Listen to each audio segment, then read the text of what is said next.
Hi everyone. Here I wanted to discuss Andrew Tate in his latest interview with BBC. He's a former professional kickboxer and now social media personality and businessman. He gained fame but also controversy and now is banned on certain social media sites for promoting his so-called ultra-masculine and luxurious lifestyle and coaching of men.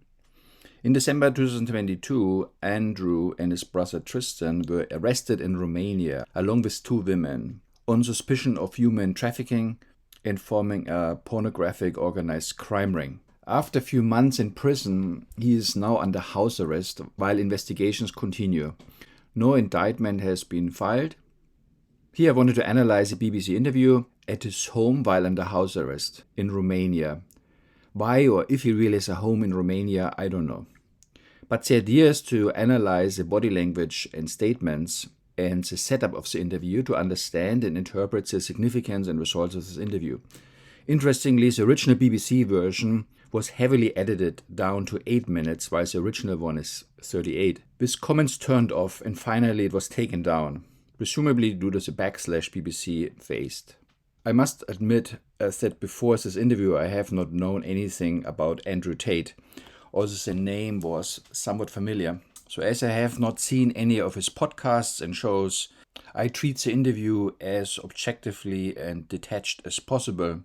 Having said this, I also do not watch BBC and I do not pay the license fee. Okay, let's get started. Andrew Tate. Hello.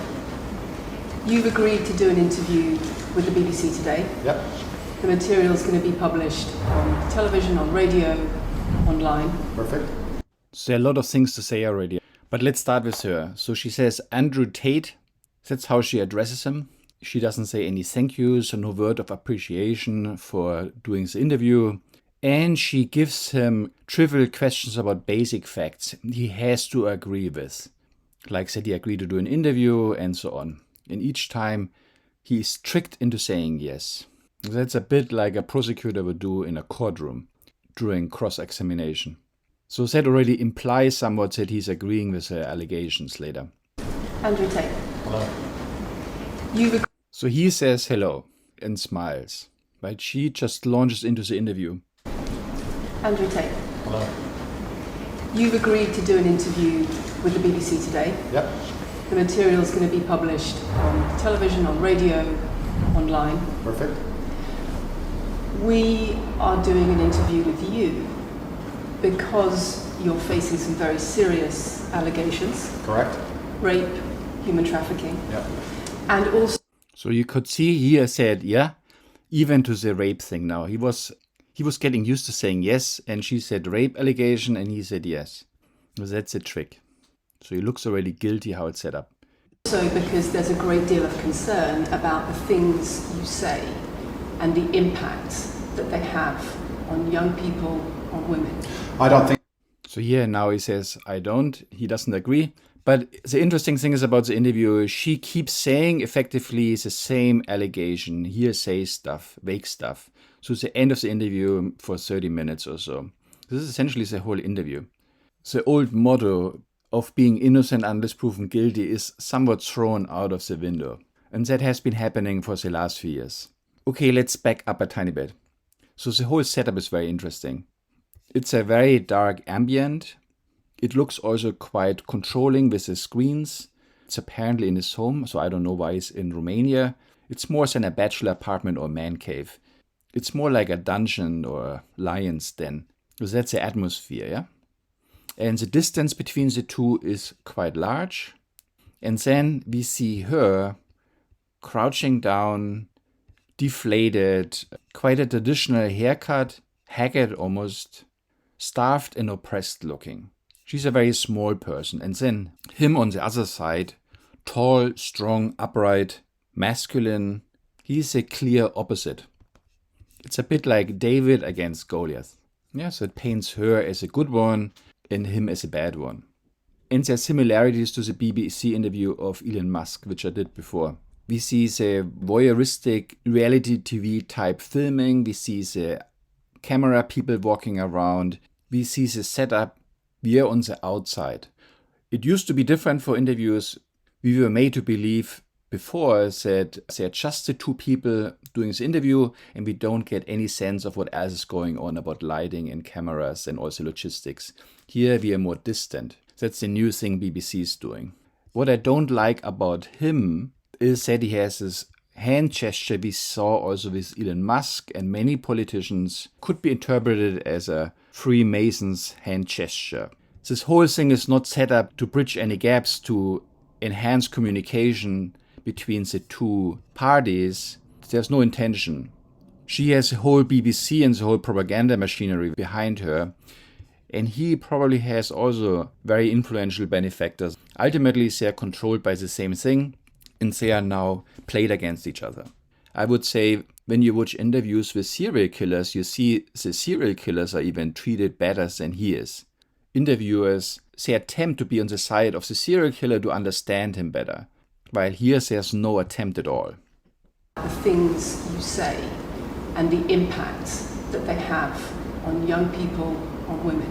I don't think the concern's about the things I say. I think the concern is for the level of influence I have and the reach I have. I would argue that a lot of the things that are already out there inside of the legacy media and the matrix as a whole are far more damaging than the things I say. So he presents himself as some awake person. He talks about the outdated legacy media, which can only survive because of the TV license and government support. And he talks about the matrix. But I would say he's as much living and using the benefits of the matrix as she is. It feels too simplistic, his statements. Let's start with the allegations. Have you raped anybody? Absolutely not. Have you trafficked anybody? Absolutely not. Exploited any women for Absolutely money? not. So he's on trial here. He responds very quickly at the allegation, so that's believable. Using emotional manipulation to get women to work in the webcam industry for you? No. Firstly, let's. So he likely has, I would say, also I don't know the case very well. But instead of explaining why he doesn't have some work in the webcam industry, he's now going back over the whole history of the case and the situation. So he's avoiding the answer of that question. Let's start at the beginning. I'm facing charges. The first one you mentioned, the rape one's already been thrown out by a judge because there's no evidence of it. There are no charges yet. Correct. There are no charges. There are no charges, and I've agreed to speak to you, but I have to be as honest and frank as I can. It is remarkable that there are no charges filed and she's treating him like a criminal. We're saying that. One of the witnesses says, we can't go into the case. The case is open and active. Well, let's just be clear that not all of the witnesses in the case are behaving in the way you describe. And even those that are, it doesn't bar them from being treated as victims by the prosecution, by the case. Let me read you then what you have said about what you have done. Sure. You have said, my job was to meet a girl, go on a few dates, sleep with her, get her to fall in love with me to the point where she'd do anything I say, and then get her on webcam so we could become rich together. I don't think that's what I personally said. I think that's very interesting. So here he gets a bit defensive. Let's watch this again. Go on a few dates, sleep with her.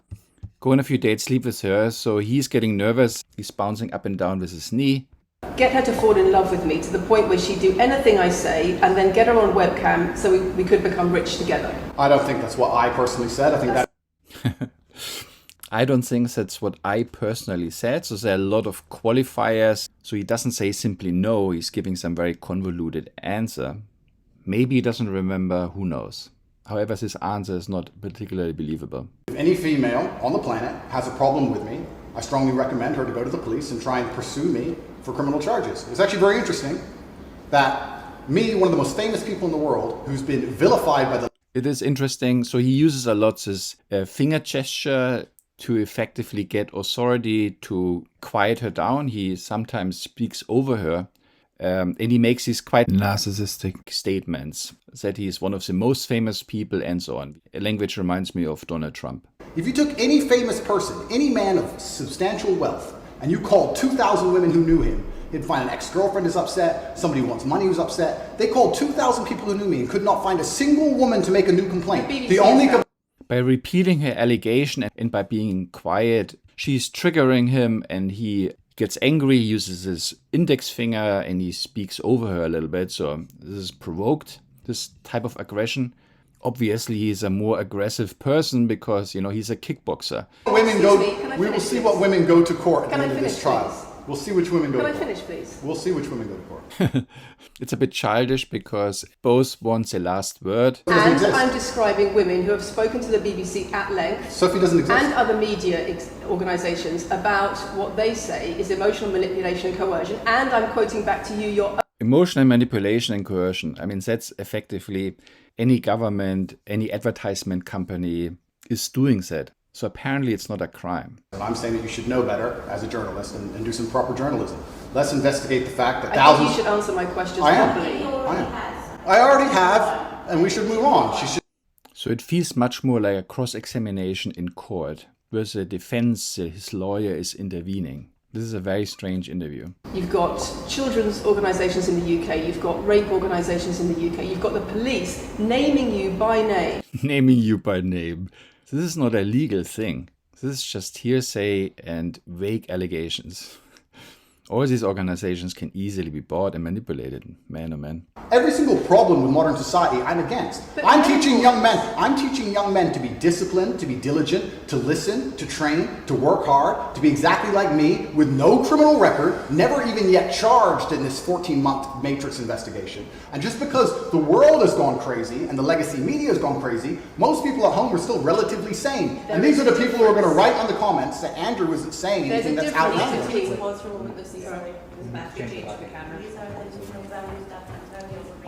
It's the whole world believes these things. So here again, the voyeurism, we can see everything effectively. The team, the lawyers interfering. It looks like a play. It looks like reality TV. And they read one offline excerpts from Black. It's fine. It's fine. So when he says it's fine, we see expressions of disgust. We see the nervous leg, angry and disgusted. And I genuinely believe I'm acting under the instruction of God to do good things. And I want to make the world a better place. Okay, strong statements. So here's a tendency to exaggeration, grandeur, signs of narcissism. How many of the people who sign up for Hustlers University at $49.99 a month come to you because they see your social media comments? Like it is a crime to advertise your business on social media. The same model is used by the BBC.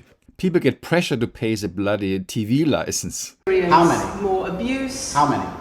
Enough. Enough.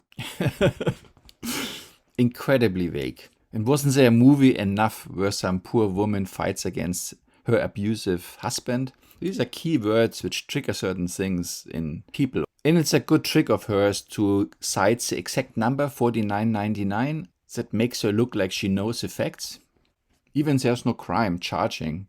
And BBC does it as well, so the TV license. There seems to have been a lot about your charity work. Correct. On your social media. I've always done the charity work, but now I'm promoting it. There seems to be a real shift. Yeah. I wonder what's behind that. Well, I've always done the charity work. I've been doing the charity work for years.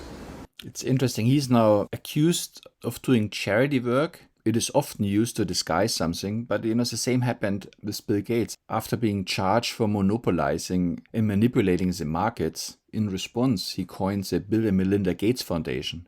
And then I don't know what you expect me to say to that. That's sarcastic and jokes. No. That's how you explain the comments you make. For you to sit down. Would you like to apologize for any of that? It's amazingly blown out of proportion.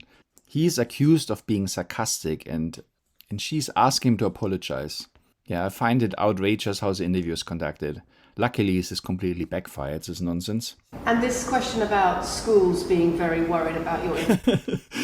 It's amazing. That's all she has. These blind and vague accusations from schools and police being worried.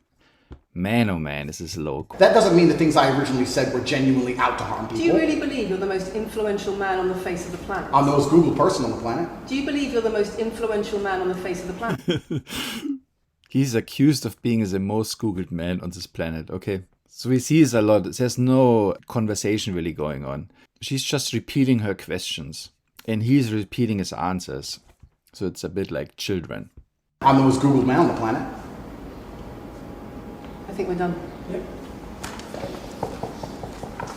So that's extremely disrespectful. She says, I think we are done, and she doesn't even say it to him. She doesn't address him. She doesn't say any thank you. And this ending makes him nervous. He has this twitchy leg, and he has this fake smile. And he's a bit confused about the ending. Thanks, Lucy. It was enjoyable. Nice to meet you. She doesn't say anything in return. She just nods. Yeah, and I think he has the courage to say her name and to say thank you. This is a respectful ending. No, it was fun. It was good. I enjoyed it. It was fun. It was good. He's trying to gain the interpretation of the interview. It's a bit forceful. These things backfire a tiny bit, but overall, yeah, what the BBC did was really shameful. So in summary, we saw, in my opinion, an intentional, divisive interview which was never meant to bridge the gap between mainstream media and Andrew Tate. Lucy repeated incredibly vague hearsay claims without trying to see Andrew's position or to discuss his experiences, for instance, in prison in Romania. As mentioned before, I saw interviews of serial killers being conducted much better and more accommodating. We can also nicely see what the Me Too movement has produced. Hate against men. Women are generalized to be victims. Traditional roles of men and women and family values are questioned. And there are clear deviations from the rule that you are innocent unless proven guilty, which our society and legal system is built on. Is Andrew Tate a good guy? I don't know. He thinks he's a good guy, that's for sure. And his addressing of mental health issues in men is certainly important. But we also see his narcissistic side, his aspects, his boasting, his exaggerations, his bragging. When he alludes to having had 1,000 women or something like that of that order of magnitude, if I interpret that correctly, that doesn't point to meaningful relationships, and he appears superficial. And we see him make the hand gesture, which we saw already Elon Musk and many politician puppets are doing. So he might be as well under the control or influence of some secret societies or Freemasons. Again, the interview was meant to divide, which is an overarching approach taken by governments and the legacy media. However, I think both sides are played against each other. Do I think they are just actors? No. But similar to Elon Musk's interview, both sides are influenced strongly by powerful people and organizations. BBC is subsidized by the TV license, the government, and certain benefactors, and social media celebrities by other benefactors and secret societies, and so on. It is hard to imagine to become extremely influential without the support from certain people. Even if it's just opening certain doors, making certain meetings happen, and so on. A little bit support at the right moment, and the person doesn't even have to know he is supported. Ultimately, both sides are supported by the same entities in the background and played against each other to atomize society, following the divide and conquer approach already known from the Roman Empire. Blacks against whites, women against men, poor against rich, minorities against majorities, conservatives against liberals, and so on. So slowly we see the decline of the society, and no one is stopping it. Okay, I think I stop here. Thank you very much for watching. I'm looking forward to your comments, how you see the Andrew Tate interview and how it was conducted by BBC. And I will talk to you next time. Bye.